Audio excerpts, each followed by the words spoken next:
السلام علیکم میرے پیارے بھائی اور بہنوں۔ اعتکاف کی جگہ سے باہر نکلنا۔ اب ایک بندہ اعتکاف میں بیٹھا ہوا ہے، اس نے مسجد کی حدود کے اندر رہ کے اپنے 10 دن پورے کرنے، لیکن اگر وہ بندہ اس مسجد کی حدود سے نکل جائے گا تو کیا حکم ہوگا؟ تو وہ یا تو ضرورت کی وجہ سے نکلے گا یا بلا ضرورت نکلے گا۔ اگر یہ بندہ بلا ضرورت نکلا ہے تو اس کا اعتکاف فاسد ہو جائے گا، لیکن اگر ضرورت کی وجہ سے نکلا ہے تو اس کا اعتکاف فاسد نہیں ہوگا، بقدر ضرورت اس کو نکلنے کی اجازت دی جائے گی۔ اب یہاں پہ جو ضرورت ہے یہ عام ہے، یہ ضرورت طبعی بھی ہو سکتی ہے، یہ ضرورت شرعی بھی ہو سکتی ہے۔ طبعی ضرورت کا مطلب کیا ہے کہ شرعاً اس بات کا اعتبار کیا گیا ہو کہ اس چیز پر آپ کا وجود جو ہے وہ منحصر ہے، کہ اگر یہ کام نہیں ہوگا تو آپ کے وجود کو نقصان پہنچ سکتا ہے، آپ کو بڑی شدید قسم کی تکلیف ہو سکتی ہے، اور وہ کام آپ مسجد میں بھی نہیں کر سکتے۔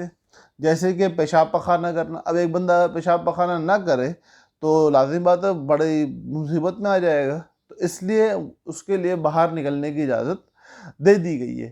اسی طریقے سے کوئی بندہ ایسا ہے کہ جس کے پاس کھانے پینے کا بندوبست کرنے والا کوئی نہیں ہے، کوئی گھر سے لا کے دینے والا نہیں ہے، کوئی اس کے لیے معاملات دیکھنے والا نہیں ہے، تو اب لازم بات ہے کھانا پینا سحری افطاری کے لیے باہر نکل کے سامان لے کے آنا یہ اس کی ضرورت طبعی ہے۔ اگر یہ کام نہیں کرے گا تو طاقت کیسے آئے گی اور اعتکاف کے اندر عبادات پہ قادر کیسے ہوگا؟ تو اس لیے اس کے لیے نکلنے کی بھی گنجائش ہے۔ ضرورت شرعی سے کیا مراد ہے؟ تو ضرورت شرعی سے مراد یہ ہے کہ آپ اعتکاف میں ایسی مسجد میں بیٹھ گئے ہو جہاں جمعہ نہیں ہوتا، تو اب ایسی مسجد سے نکل کے کسی دوسرے مقام پہ جا کے جمعے کی نماز پڑھنا، کیونکہ لازمی بات ہے فرض ہے نا، اگر نہیں پڑھو گے تو آپ گناہ گار ہوگے، تو اس لیے اس گناہ سے بچنے کے لیے آپ کے لیے نکلنے کی اجازت ہے۔ لیکن ایک بندہ کہتا ہے یار میں اگر کسی کا جنازہ آ گیا تو بھائی جنازہ نہیں پڑھو گے تو گناہ گار تو نہیں ہوگے، تو اس لیے جنازے کے لیے نکلنا یا دیگر کسی ایسے کام کے لیے نکلنا کہ جس پہ آپ کے نیکی مطلب گناہ، جس کے چھوڑنے سے آپ کو گناہ نہ ملتا ہو، اس کے لیے نکلنے کی آپ کو اجازت نہیں ملے گی۔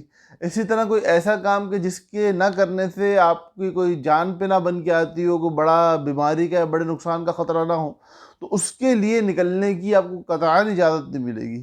اور کوئی ایسا معاملہ آ جاتا ہے کہ جو بار بار پیش نہیں آتا، کبھی کبھار آتا ہے، تو اس کے بارے میں تفصیل انشاءاللہ اگلے پیغام میں آپ کو مل جائے گی۔ اللہ پاک ہمارا حامی و ناصر ہو۔